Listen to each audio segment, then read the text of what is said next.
Merci. Bonjour, Pape. Babacar Ndao Faye de la BBC. Alors, coach, vous avez utilisé 17 joueurs sur les deux premiers matchs. Et généralement, les troisièmes matchs sont souvent utilisés pour faire tourner, sauf que le contexte peut-être ne s'y prête pas trop. Alors, comment comptez-vous jongler entre le besoin de gagner en assurant cette première place et ce souci de devoir gérer tout un effectif où certains ont besoin de jouer pour du rythme, d'autres pour de la confiance? Oui, bonjour. On a des joueurs compétitifs donc, qui sont prêts. Donc, c'est ça. Donc, le match de demain, ça va demander beaucoup, surtout sur la récupération des joueurs qui sont frais. Donc, on aura besoin, parce que quand même, on a répété les matchs avec des efforts qui sont vraiment intenses. Maintenant, on verra bien. On est en train d'étudier, de voir qu'est-ce qu'on fera demain, qui sera la meilleure des choses. Bonjour coach. Ici, Anselme Renoupo, l'événement précis du Bénin. Alors coach, quelle sera selon vous la clé du match? La clé du match, je pense que sera déjà l'humilité. Ça va être très très important. Et aussi l'équipe l'équipe qui, parce que comme ils ont assez souffert, les joueurs, surtout ces derniers temps. Donc je pense que la fraîcheur va beaucoup jouer dans ce match et aussi rester concentré et déterminé. Ça peut te jouer sur des détails. Donc voilà, nous, j'espère qu'on sera armé pour tout, pour pouvoir faire un bon match et obtenir cette victoire. Merci. Bonjour coach, je suis là. C'est Pape Djibril Gaye du journal Source A et éditeur du magazine Score 221. Coach, déjà les gens commencent à faire des calculs, des pronostics par rapport à la qualification. Si on termine deuxième, on héritera de l'Algérie ou bien quelque chose comme ça. Est-ce que l'effectif que le Sénégal a actuellement, on a le droit de se soucier à un tel adversaire? Merci. Bonjour Pape Djibril, bonne question. Je pense que, comme vous le dites, depuis tout à l'heure, les questions arrivent en disant Sénégal, fait partie des favoris. Je pense que quand on est favori, on ne doit pas se soucier de ce genre de choses. Donc nous, demain, on a un match important à jouer. C'est sûr, on veut prendre les 3 points. Après, on verra ce qui se passera là-bas. Et si on doit se déplacer pour aller affronter n'importe quelle équipe, on le fera. Et je pense que même de l'autre côté, ils ne vont pas vouloir affronter le Sénégal. Donc nous, on est prêts et armés. C'est sûr qu'on va rester ici à Tanger. Donc il faut faire demain un gros match face à une belle équipe du Bénin qui a montré vraiment des très bonnes choses. Et surtout dans la possession et dans les transitions, il faut qu'on soit vraiment prêt et déterminé pour aller chercher cette victoire. Après, on verra. Donc, dans une compétition, je pense qu'il ne faut pas avoir à faire des calculs. Il faut jouer les matchs. Après, on verra derrière. Allez-y, Adia, vous avez le micro, coach. Bonjour coach.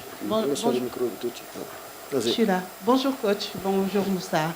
Alors, tout à l'heure, Steve Mounier, capitaine du Bénin, a affiché ses ambitions. Pourquoi pas prendre la première place de ce groupe? Désormais, vous êtes attendu. Coach, quel message fort vous allez d'abord envoyer à vos joueurs, mais surtout aux Sénégalais qui vous attendent, qui sont tous derrière cette équipe? Oui, bonjour Adia. Je pense que le message fort, les joueurs le savent. Donc, on en parle tout le temps. Donc, on sait.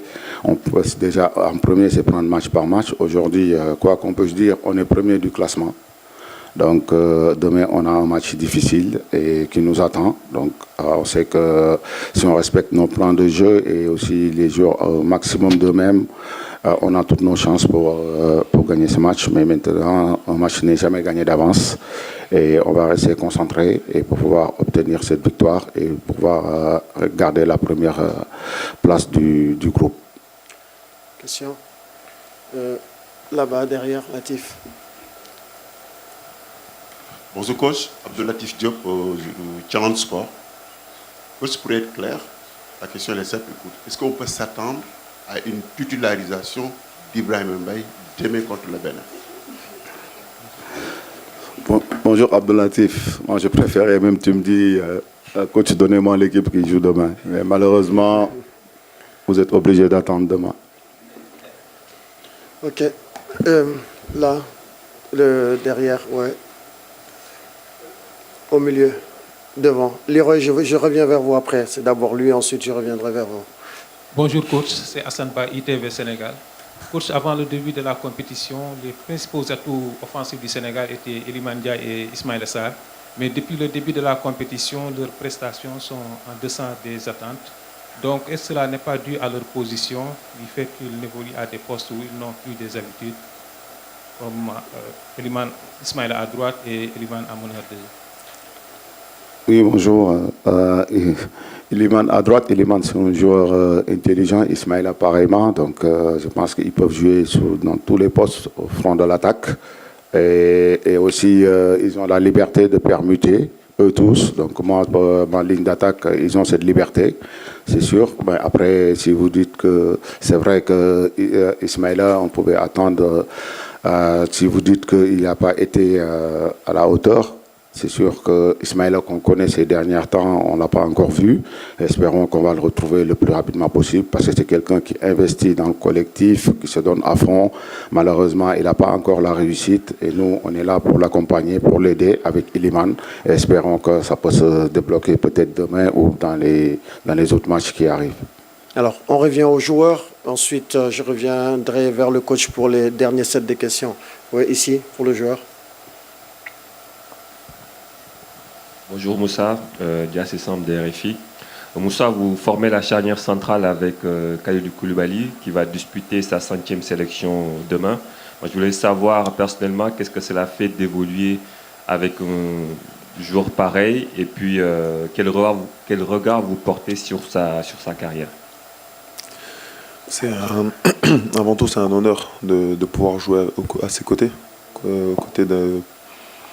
Je parle en mon nom, hein, mais je pense que beaucoup seront d'accord de l'un des meilleurs défenseurs du monde, surtout sur ces 15 dernières années. Mais plus que parler de footballeur, c'est un homme incroyable qui accueille les jeunes, comme vous avez parlé d'Ibrahim Baye tout à l'heure, mais quand moi je suis arrivé il y a 4 ans, c'était pareil. Que ce soit lui, Edouard, Ghana ou Sadio. Et Kouli, c'est vraiment la classe sur et en dehors du terrain. Je ne savais même pas qu'il allait faire sa 100e demain, mais c'est un exemple de longévité, c'est un exemple aussi de professionnalisme. Il prend soin de son corps, il est là à donner les conseils à tout le monde. Et moi, en tant que défenseur central, c'est très facile de jouer à ses côtés. Voilà, donc voilà, jouer à ses côtés, parler de lui, parler avec lui de sa carrière, de ses histoires, c'est juste magnifique. Donc moi, je suis très content de jouer aux côtés d'un joueur comme Kalidou et surtout de le connaître personnellement parce que c'est un exemple pour tout footballeur et pour tout Sénégalais. On reste toujours avec le joueur, Moussa, là devant.